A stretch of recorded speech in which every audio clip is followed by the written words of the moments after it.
여러분 안녕하세요. 뉴욕이오의 헤더예요. 오늘도 여러분께 생생한 뉴욕 증시 마감 시황을 현지에서 새벽 배송해드리러 찾아왔습니다. 네, 여러분 이번 주 내내 똑같은 이슈가 계속해서 이어지고 있어요. 이제 부양책 같은 경우에는 진전 상태가 없다고 볼 수 있겠고요. 그리고 이날 발표된 이 목요일마다 나오는 실업수당 청구 건수는 부진하게 나오면서 증시는 혼조세로 마감을 했습니다. 다우지수 0.23% 내렸고요. S&P 0.13% 내렸고 나스닥 지수는 0.54% 상승했어요. 이제 보시면 나스닥 지수만 나홀로 이제 상승을 한 것을 확인해 볼 수가 있는데요. 이제 다른 이슈들은 그동안 하도 많이 전해드렸기 때문에 오늘은 바로 요즘 이 나스닥 시장에서 가장 핫한 IPO 관련 종목 소식을 전해드리려고 하는데요. 최근 계속되는 IPO 열풍으로 이날 나스닥 지수 상승했고요. 그리고 제가 오늘은 아니고 며칠 전에 쓴 기사인데 이번 연도에 전반적으로 IPO 열풍이 아주 뜨거웠다. 그리고 이러한 흐름이 내년에도 계속될 것이다. 이런 전문가들의 분석이 있었거든요. 이제 오늘 같은 경우에는 에어비앤비, 여러분들에게도 아주 친숙한 회사일 것 같아요. 에어비앤비가 아주 성공적인 이 IPO를 끝마쳤다는 그런 기사를 전해드리려고 합니다. 그러면 배런스지 통해서 함께 살펴보실게요. 네, 보시면 에어비앤비 주가가 무려 143% 폭등하면서 1,000억 달러가 넘는 시가총액. 이건 장중 수치이긴 한데요. 이런 제목이고요. 자, 보시면 오늘 이제 처음으로 거래 상장 후에 거래가 시작이 됐는데요. 첫 거래에서 143%에 가까운 폭등세를 나타냈습니다. 일단 출발은 146불로 했고요. 그 다음에 오늘 거래 중에서는 가장 높은 165불까지 오르기도 했어요. 그리고 지금은 마감 가격 같은 경우에는 112.81% 상승한 114달러 71센트에서 마감을 했고요. 이제 165달러 기준으로는 시가총액이 1148억 달러가 되는 어마어마한 시가총액이죠. 그리고 이제 수요일 오후 같은 경우에는 이제 공모가가 68달러로 나오면서 35억 달러의 자금을 조성했다는 그런 기사들을 만나보셨을 텐데요. 이제 회사가 제시했던 56에서 60달러보다도 무려 더 높은 68달러로 공모가가 제시됐다는 소식 전해드렸고요. 이제 35억 달러 자금을 조성한 것 같은 경우에는 이제 올해 들어서는 세 번째로 큰 규모다 이렇게 지금 얘기를 하고 있어요.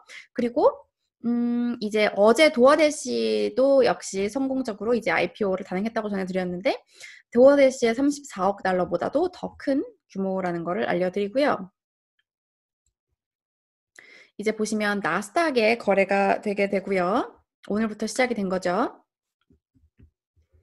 자, 이제 보시면 물론 에어비앤비 같은 경우에는 이제 여행객들이 많이 찾는 그런 회사라서 코로나에 이런 영향을 안 받을 수가 없겠죠. 하지만 그럼에도 불구하고 이제 단기적으로 여행에서 찾는 이런 임대 수요 같은 게 줄어들면서 좀 장기적인 이런 걸로 좀 목표를 돌리는 그런 모습을 나타냈고요. 그리고 이제 집에 머무르는 사람들이 많아지는 이런 점을 고려해서 좀 목표를 바꾸면서 그래도 좋은 모습을 나타냈고 또 이제 아무래도 여행을 어쩔 수 없이 해야 되는 사람들도 호텔보다는 에어비앤비를 더 선호하게 되니까 이제 다른 호텔이나 이런 업체들보다는 훨씬 더 타격이 더 적었던 것 같습니다.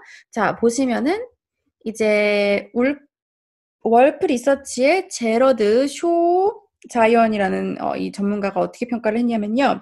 이제 코로나와 팬데믹이 어떻게 보면은 에어비앤비랑 관련해서 홈쉐어링 부분을 좀 더 긍정적으로 이렇게 여행 환경을 변화시켰다. 이렇게 평가를 하면서 중요한 것은 에어비앤비에 대해서 아웃퍼폼 시장 수익률 상회 이 목표 등급을 제시했고요. 그리고 내년 목표 주가로는 135불을 제시를 했습니다. 그리고 다른 숙박업소보다도 훨씬 더 장래성이 좋다. 이렇게 여기 보시면 다른 숙박업소보다도 장기적으로 훨씬 더 그런 기회가 많다. 이렇게 평가를 했고요. 네, 이날 이 밖에 뭐 여러 소식들도 있었는데요. 뭐 증시를 그렇게 끌어올릴 만한 그런 소식은 별로 없었습니다. 먼저 ECB 통화정책회의 결과가 발표가 됐는데 모두의 예상대로 금리는 동결됐고 이 긴급 뭐 프로그램 같은 경우에는 규모가 확대됐고 새로운 대출 프로그램도 도입이 됐고요. 전문가들은 뭐 예상에 부합했다 이런 분석도 나오고 있고 조금 더 큰 부양책이 나올 줄 알았는데 실망스러웠다 뭐 이런 평가들도 엇갈리고 있는 모습이고요. 또 이날 증시 분위기를 좀 안 좋게 만들었던 거는 바로 이 미국의 주간 실업보험 청구자 수가 85만 3천 명을 기록하면서 전문가 예상보다 훨씬 더 높게 나왔어요. 이것과 관련해서는 전문가 멘트를 하나 가지고 와봤는데요. 제프리스의 토마스 사이언 전문가가 뭐라고 평가했냐면 최근 신규 실업수당 청구 건수 움직임을 봤을 때 앞으로 계속 증가할 것으로 보인다. 그리고 11월 초 코로나 확진자 수 증가와 이로 인한 사회적 거리두기에 대한 타격이 이제 서비스 업계에 계속 나오고 있다. 이러면서 좀 부진한 전망을 제시했습니다. 미국의 이런 경제 지금 그렇게 좋지 않은 상황이라는 거 전해드리고요. 그리고 부양책. 이제 폴리티코가 맥코널 보좌관이 초당파 부양책에 관련해서 공화당 의원들이 못 받아들이겠다고 말했다고 밝혔다 뭐 이렇게 말했어요. 그러니까 사실상 아직 갈 길이 아주 먼 것 같아서 더 지켜봐야 될 것 같습니다. 자, 그리고 백신과 관련된 기대감은 계속해서 진행되고 있고요. 이제 사우디아라비아도 화이자 백신을 승인하면서 세 번째 화이자 백신을 승인하는 국가가 됐습니다. 오늘 테슬라와 관련된 뭐 전문가 이런 소식도 있었는데요. 그동안 테슬라에 대해서 계속해서 이제 매수를 유지했던 스트리트 리서치의 피에르 페라고 애널리스트가 투자 등급을 보유로 하향한다고 했어요. 하지만 그 이유에 대해서는 지금이 이제 S&P 500 지수 편입되기 전에 차익 실현하기가 매우 좋은 시기다 이렇게 말을 했고요. 이날 주가에는 오히려 3.74% 상승하는 모습이었고요. 기술주 전반적으로 강세 보이면서 애플도 1.2% 올랐어요. 다우존스에서는 버라이존이랑 IBM이 각각 1% 하락을 하면서 다우존스에 끌어내리는 모습이었고요. 네, 그러면 오늘 증시에 대해서 전문가들은 어떻게 평가하고 있는지 CNBC 마감 기사 통해서 살펴보겠습니다. 네, 커머스 스트리트 캐피털의 도리 윌리 CEO의 발언을 살펴보시면요.